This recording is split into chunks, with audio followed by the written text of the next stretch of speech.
మునుగోడులో మూడో ప్రమాద హెచ్చరిక.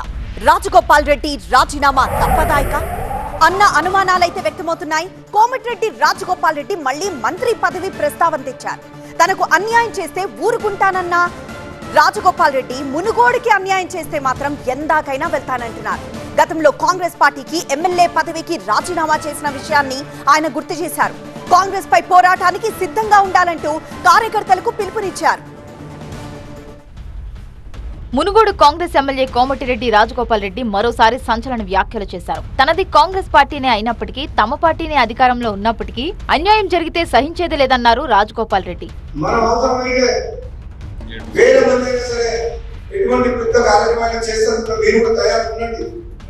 ఎక్కడికక్కడ ప్రభుత్వం స్తంభించలే సాధ్యమైతే మాత్రం కాదు. ఈ ముందే చెప్తున్నా, ఈ party ruling party. Congress party ఎమ్మెల్యేలైనా, కాంగ్రెస్ పార్టీ ఎమ్మెల్యే నియోజకవర్గంలో అన్యాయం జరిగితే అవసరమైతే ప్రభుత్వంతో కూడా పోరాటం చేసేందుకు సిద్ధంగా ఉన్నారు. గతంలో తన నియోజకవర్గానికి అన్యాయం జరిగితే మొత్తం ప్రభుత్వ యంత్రాంగం అంతా మునుగోడుకు వచ్చేలా చేశానన్నారు రాజగోపాల్ రెడ్డి.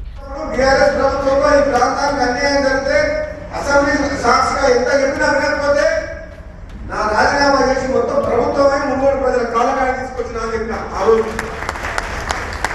మీరు రాజీనామా చేయకపోతే వచ్చిన ప్రభుత్వం మీ సౌటుపల్లి నారాయణపూర్ రోడ్ అవునా, సౌటుపల్లి 100 పడకల ఆసుపత్రి అవునా, మీ గట్టుపల్లి మండలం అవునా, చండూరు రెవెన్యూ డివిజన్ అవునా?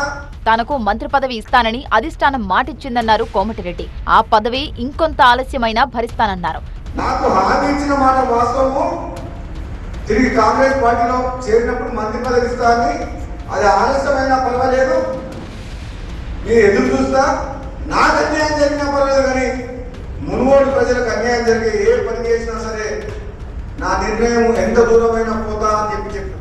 మంత్రి పదవి రాకపోవడంపై అసంతృప్తిగా ఉన్న రాజగోపాల్ రెడ్డి అవసరమైతే రాజీనామాకు వెనుకాడరు అన్న సంకేతాలను హైకమాండ్కు పంపిస్తున్నారని ఆయన అనుచరులు చెబుతున్నారు.